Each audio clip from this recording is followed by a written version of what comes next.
Loh, kalau kamu bilang babi ngepet sama tuyul itu tahayul, primitif. Lah sekarang tak tanya balik. Thomas tanya balik sekarang. Kurang tahayul apa? Orang percaya sama robot yang bisa trading. Halo semua, ketemu lagi dengan Thomas.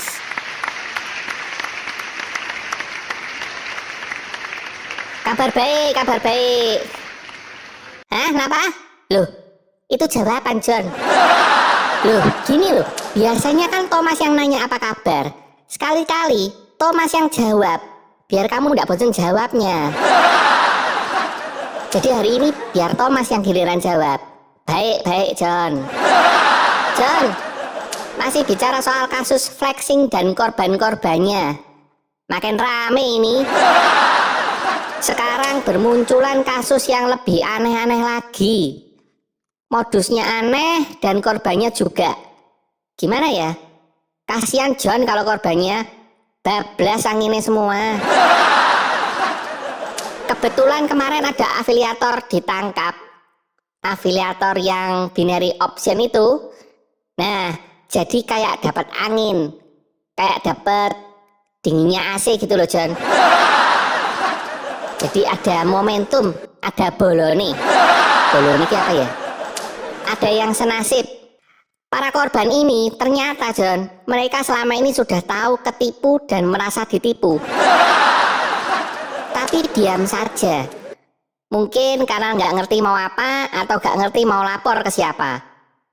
Makanya begitu kemarin ada momentum, langsung berani bermunculan semua ke permukaan. Kalau dilihat dari kasusnya, rasanya kok nggak ada habis-habisnya. Apa sedang hits ya? Terus lagi jadi tren gitu. Tapi tren kok ya? Tren nipu dan tren jadi korban tipu.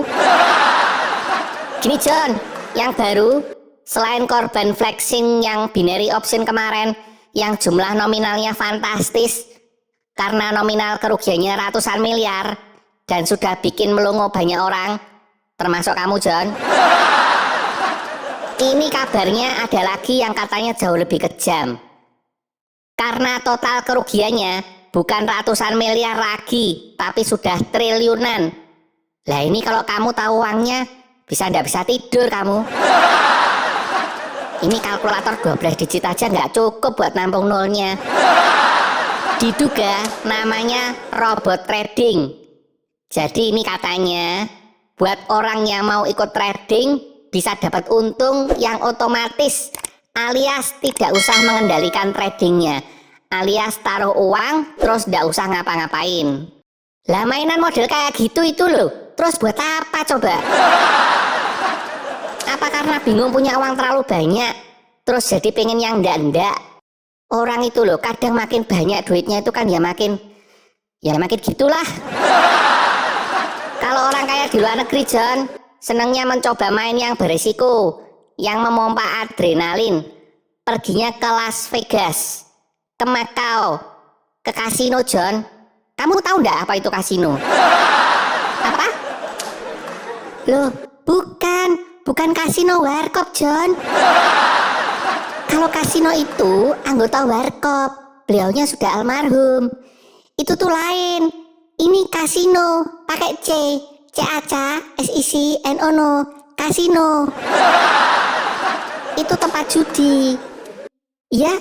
Loh, iya bacanya sama, tapi artinya beda jauh Joni. Itu kalau di luar negeri. Kan di sini nggak ada kasino ya John. Makanya ya larinya ke yang ada saono nih John. Belum lagi ditambah bujuk rayu, sales dan marketingnya yang manis. Ya termasuk yang flexing itulah. Lah, kasus tipu-tipu kayak gini loh John. Biasanya muncul itu hanya puncak gunung es. Kelihatannya sedikit tapi bawahnya gede John. Dan korbannya sekarang bukan orang miskin aja. Orang kaya ya banyak loh John yang jadi korban. Ini yang lapor katanya satu orang ada yang ruginya 1,5 M. Terus ada yang diduga ada yang 1,5 juta dolar atau sekitar 21 apa 22 miliar itu John. Nah itu nolnya berapa ya? Uangnya kalau ditumpuk di studio ini cukup gak ya, John? Lah iya, sudah punya uang segitu banyak loh ya. Lah kurang apa coba? Kok malah dibuat yang aneh-aneh? Kalau sudah keserimpet gini terus gimana? Lah kan balik susah lagi. Orang kok gak pernah puas. Gini loh John, kalau Thomas punya uang 1,5 M, Thomas wis duduk manis di rumah aja John. Gak usah yang aneh-aneh wis. Lo boleh toh, katanya orang kaya bebas. Kenapa? Gak bisa hidup mewah?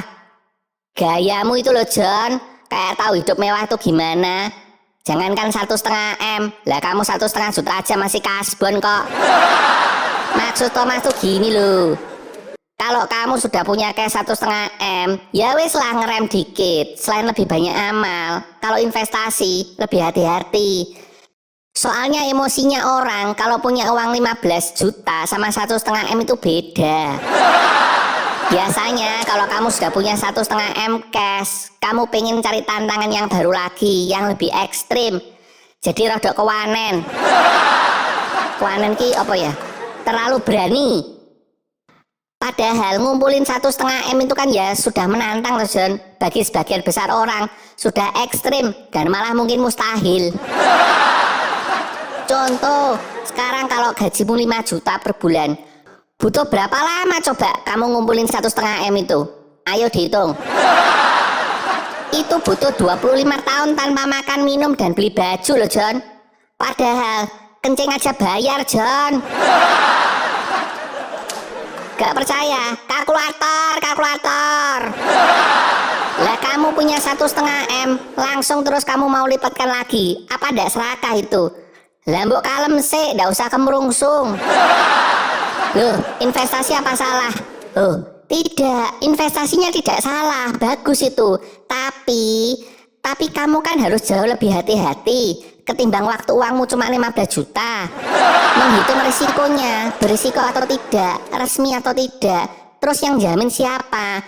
Bukan dirayu terus kamu broke semua toh John. Kamu pernah bayangin gak kalau punya 1,5 M, nggak usah kamu apa-apakan, nggak usah kamu taruh di bank, nggak usah bunga-bungaan, kamu ambil buat hidup sebulan 15 juta. Hitung kamu bisa hidup berapa lama sampai uangmu habis. Kalkulator lagi. Kamu akan butuh 8 tahun lebih John untuk menghabiskan 1,5 M itu. Apa? Kan cuma 8 tahun, cuma sebentar. Loh, 8 tahun kok sebentar John, itu Presiden Amerika 2 periode loh. Lah kenapa kamu nggak mikir selama 8 tahun ke depan itu mosok gak ada tambahan rezeki sama sekali? Cak apes tenan kamu. Terus lagian 8 tahun lagi kamu masih hidup apa ndak aja ndak jelas loh John. Ini ada lagi deposito abal-abal. Ini kalau kamu nyimpen deposito di bank resmi ya, uangmu itu sampai dengan 2 miliar dijamin sama pemerintah John, nggak usah khawatir. Tapi ya, bunga deposito bank resmi itu hanya 2-3%. Contoh, kalau kamu punya uang 1 miliar, terus dapat bunga 2,5% setahun, itu kamu cuma dapat 25 juta masih dipotong pajak loh, 20%. Terus hasilnya itu cuma 20 juta bersih dibagi 12. Uangmu 1 M, bunganya gak sampai 2 juta sebulan. Kenapa? Gak punya 1 M. Loh iya tahu Joni, ini umpamanya. Aku tahu kamu uang 1 M itu gak punya. Lawang tiap bulan aja kamu isinya cuman kasbon melulu kok. Harusnya diumpamakan tuh kamu aminin biar beneran punya 1 M. Amin, nah gitu. Gini John, ada yang diduga memberikan iming-iming bunga deposito yang jauh lebih tinggi. Besarnya 7-10%, padahal yang nawari itu bank juga bukan. Padahal yang boleh menghimpun uang masyarakat itu cuma bank. Lah yang kecemplung gini itu anehnya bukan orang miskin loh John. Kok mau diiming-imingi? Lah ya mau, kamu diiming-imingi sama permen aja mau kok. John, kalau dipikir-pikir, babi-babi ngepet dan tuyul yang sudah lama pensiun itu perlu dipanggil suruh aktif lagi aja deh. Kenapa? Loh, lebih aman John. Babi ngepet sama tuyul itu kan nyuri duitnya paling berapa sih? Kamu ruginya paling berapa? Sekarang Sekarang mana ada orang yang nyimpen uang cash banyak di rumah. Paling uang receh. Ayo yang hilang uang receh. Gak bakalan ngerugiin orang sampai jutaan, apalagi sampai miliaran loh, John. Uang dia juga gak bisa ngambil uang dari GoPay atau ATM toh ya. Siapa tahu bisa buka lapangan kerja baru, persewaan tuyul dan babi ngepet. Mungkin. Ya? Mana ada orang percaya? Loh, gimana toh, John? Babi ngepet dan tuyul itu punya reputasi legendaris loh. Dipercaya orang dan berkarir sejak ratusan tahun yang lalu. Terus terbukti sakti. Buktinya sampai sekarang nggak ada toh babi ngepet dan tuyul yang ketangkep polisi. Lah soal bener apa enggak itu kan dua urusan yang berbeda toh, John. Kenapa? Tahayul primitif. Loh, kalau kamu bilang babi ngepet sama tuyul itu tahayul primitif. Lah sekarang tak tanya balik. Thomas tanya balik sekarang. Kurang tahayul apa? Orang percaya sama robot yang bisa trading. Terus merasa ketipu. Lah, memangnya orang yang ketipu itu belum pernah nonton Terminator apa gimana? Uang filmnya banyak dari Arnold muda sampai tua kok. Terminator itu kerjaannya bisanya cuma nembak sama berantem. Mana pernah Terminator jualan saham atau forex? Ada lagi, John, orang yang bilang orang yang kena tipu binary option itu sebagian besar, bukan semua ya, tapi sebagian besar katanya ekonominya menengah bawah, makanya literasinya kurang soal trading. Thomas kok nggak percaya ya? Lah yang menengah atas yang katanya literasinya bagus, buktinya kena tipunya juga jauh lebih gede kok. Terus anehnya, kalau orang punya uang miliaran, artinya kan orang itu orang bisnis toh, bukan orang kaleng-kaleng. Kecuali kaya karena dapat warisan, beda. Tapi ya tetap aja, mereka tetap dari kalangan yang bukan kaleng-kaleng. Uang warisan aja miliaran. Emang kayak kamu, John, warisan aja dipertanyakan. Kalau dinalar secara bisnis, kan ya mereka bisa ngitung toh. Lawang kamu aja punya kalkulator biarpun 8 digit kok. Kalau dihitung loh, kan cetok, nggak bakalan masuk alias ora cucuk. Kalau sudah kayak gitu, kemungkinannya cuma ada dua. Kalau nggak skema ponzi, ya ngapusi. Dua-duanya kalau diikuti, ya bikin uang bablas, John. Tapi sudah tahu kayak gitu, lah kok malah dijeguri, diikuti. Lah sebenarnya tahu nggak sih artinya too good to be true itu?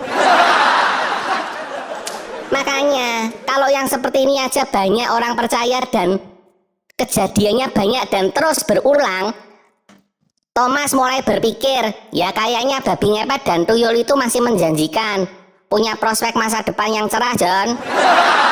Kamu mulai jualan kembang sama lilin aja, sama ayam jagonya sekalian. Mungkin banyak permintaan pastinya nanti, John. Kenapa? Uangnya bisa balik apa enggak? Loh, kayak gini itu loh, John, tergantung pengacara yang bertarung di pengadilan. Kalau menurut berita yang Thomas baca, katanya barang sitaan itu bisa dikembalikan ke korban. Mekanismenya seperti apa Thomas nggak tahu. Tapi ada yang bilang bisa dikembalikan, bisa disita negara, atau bisa juga berubah jadi perkara perdata. Lah jelasnya kamu bisa tanya sama pihak yang berkompeten. Thomas tidak begitu mudeng. Tapi kalau dinalar ya, John, bisalah hasil sitaan itu kalau dibagi rata atau dibagi sesuai porsi kerugiannya. Tapi ya kita berharap bisa dikembalikan lah bagaimanapun caranya. Biarpun nanti nggak genep nggak apa-apa. Lumayan lah, John, paling nggak ada sisanya. Jadi bisa rodok lego daripada nggak balik babar blas. Kalau menurut Thomas, ya mestinya diusahakan bagaimanapun kalau bisa tetap dikembalikan. Jangan disita negara. Soalnya gini, nanti kalau selalu disita dan tidak dikembalikan, korban-korban kasus yang lain akan malas lapor kalau ada kejadian serupa. Lah ngapain lapor juga tidak balik kok, ben babahno. Lah buat korban, ya Thomas juga berharap biarpun kemungkinan baliknya kecil atau bahkan tidak ada, ya tetap lapor lah kalau jadi korban. Paling tidak supaya tidak makan korban baru lagi dan cepat dikandangin sama Pak Polisi. Biarpun gak balik tapi kan puas lihat sudah dikandangin. Siapa tahu dengan berbuat baik kayak gitu rezekinya nanti diganti sama yang di atas. Amin. Sudah dulu ya John, Thomas sampai di sini. Tetap semangat. Sampai jumpa di video selanjutnya. Dah, salam.